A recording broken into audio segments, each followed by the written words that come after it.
Hello दोस्तों, welcome to our channel Ravi teaching centre. दोस्तों, जैसा कि आप लोग जानते हैं, मेरे द्वारा हर एग्ज़ाम का एनालिसिस करवाया जाता है।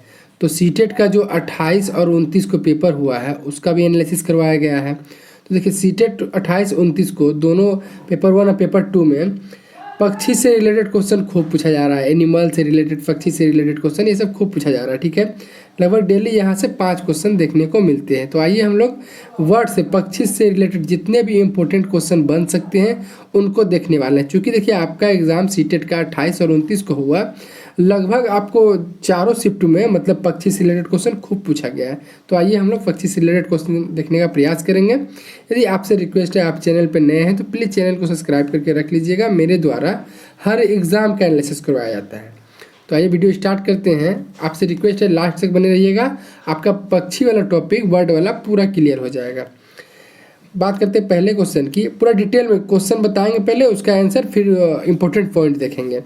पक्षी विभिन्न प्रकार के घोंसले बनाते हैं तथा घोंसले बनाने के लिए विभिन्न स्थानों का चुनाव करते हैं। निम्न में से कौन से पक्षी पेड़ के तनों में अपने घोंसला बनाते हैं? कौन सा पक्षी पेड़ के तना में अपना घोंसला बनाता है? तो इसका राइट आंसर क्या हो जाएगा? आप देख भी सकते हैं कि आपका कितना आंसर आ रहा है। ऑप्शन दिया हुआ है कौवा, शकरखोरा जिसको सनबर्ड बोलते हैं, बसंत गौरी, बारवेट जिसको बोलते हैं, दर्जिन। तो आप मिला भी सकते हैं कि आपका कितना नंबर आ रहा है, बाद में कमेंट बॉक्स में बता सकते हैं। तो इसका राइट आंसर क्या हो जाएगा? कौन से पक्षी पेड़ के तनों में अपने घोंसले बनाते हैं? तो इसका राइट आंसर हो जाएगा 2 नंबर, बसंत गौरी जिसको बारवेट बोलते हैं। ये पक्षी पेड़ के तना में अपना घोंसला बनाता है। आइए हम लोग इम्पोर्टेंट पॉइंट डिस्कशन करते हैं। बात करते हैं कौवा का। तो कौवे के घोंसले लोहे के तार, लकड़ी की शाखाएं से बने होते हैं। कौवा अपना घोंसला पेड़ों की ऊंचाई डाल पर बनाता है। ठीक है। बसंत गौरी का बात करें तो बसंत गौरी पेड़ के तने गहरा छेद बनाकर तना में उसमें अंडा रखती है तथा गर्मी के मौसम में टूरू कुरू करती है। दर्जिन चिड़िया की बात करें तो दर्जिन चिड़िया अपनी नुकीली चोंच से पत्तों को सी लेती है, फिर उसके बीच बनी देवी हमें अंडे देती है। आगे देखते हैं हम लोग। आगे बात करते हैं शक्कर खोरा का। तो शक्कर खोरा अपना घोंसला किसी छोटे पेड़ या पौधे में बनाता है। ठीक है, चलिए आगे हम लोग अगले क्वेश्चन की ओर बढ़ते हैं। क्वेश्चन का आंसर पहले आप लोग खुद से देने का प्रयास कीजिएगा, उसके बाद में सॉल्यूशन देखिएगा। तो वह पक्षी जो दिल्ली में समान रूप से दिखाई देता था, परंतु अब इस चिड़िया के बारे में जागरूकता बढ़ाने हेतु एक विशेष दिन मनाया जाता है, क्योंकि शहरीकरण के कारण यह दुर्लभ हो गए हैं। अब ये बहुत कम देखने को मिलते हैं। तो क्या हो जाएगा इसका राइट आंसर? गौरैया। आपको पता है बहुत कम देखने को मिलता है, तो याद रखिएगा आप लोग। आगे देखते हैं इंपॉर्टेंट पॉइंट। आपसे यदि पूछ दे कि विश्व गौरैया दिवस कब मनाया जाता है, तो आपको बताना होगा 20 मार्च। पहला गौरैया विश्व दिवस कब मनाया गया था? 2010 से स्टार्ट हुआ था। चलिए हम लोग बढ़ते हैं नेक्स्ट क्वेश्चन की ओर। निम्न में से किन पक्षियों की चोंच में छानने की प्रणाली होती है? निस्पंदन प्रणाली, निस्यंदन प्रणाली। तो इसका राइट आंसर क्या हो जाएगा? 3 नंबर का। पहले आप अपने खुद से आंसर दे देना, उसके बाद ही देखना आंसर। तो इसका राइट आंसर हो जाएगा 1 नंबर उसका फ्लेमिंगो हंसावर जिसको बोलते हैं। इंपॉर्टेंट पॉइंट हम लोग डिस्कशन करते हैं। देखिए, निस्पंदन प्रणाली क्या होती है? यह पक्षी के लिए एक प्रकार की आहार प्रणाली है। यह प्रणाली मुख्य रूप से उसकी चोंच पर मौजूद होती है। यह खाद्य सामग्री को छानकर पीने से अलग करने में मदद करती है। यह निस्पंदन प्रणाली मुख्य रूप से पक्षियों में मौजूद होता है जो जल निकायों पर भोजन करते हैं।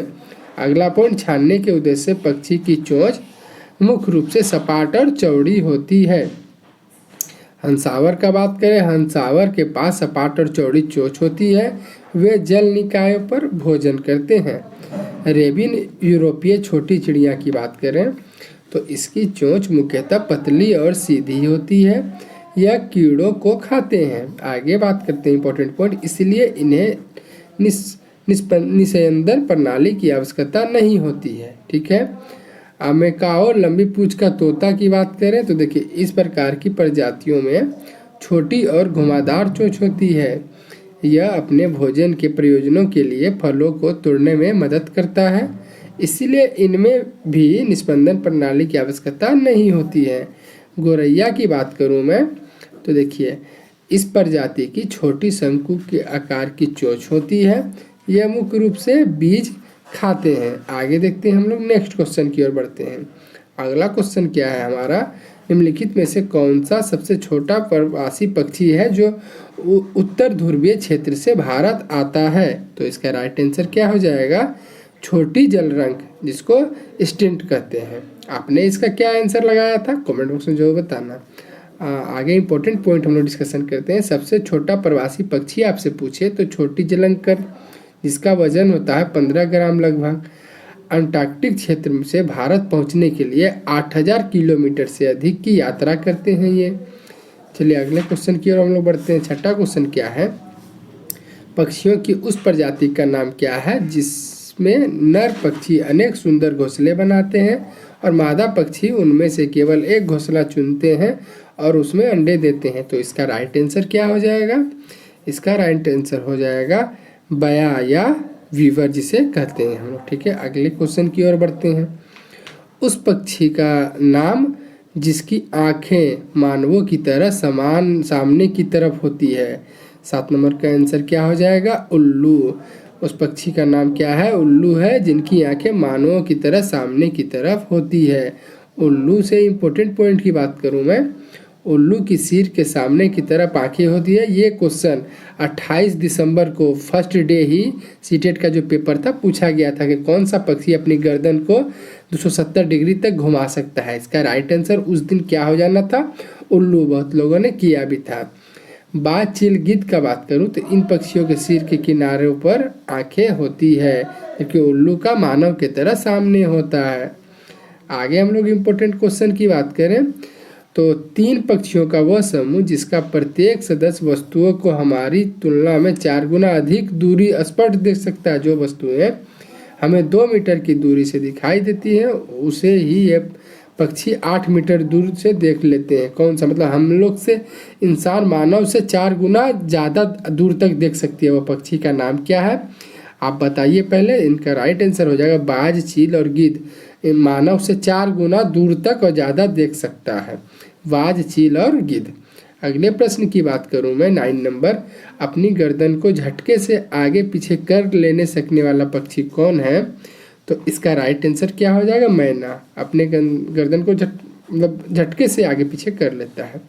नेक्स्ट क्वेश्चन की बात करूं मैं, अपनी गर्दन को पीछे तक घुमा सकने वाला पक्षी कौन सा हो जाएगा, उल्लू। आप लोग जानते हैं 270 डिग्री पीछे घुमा लेता है।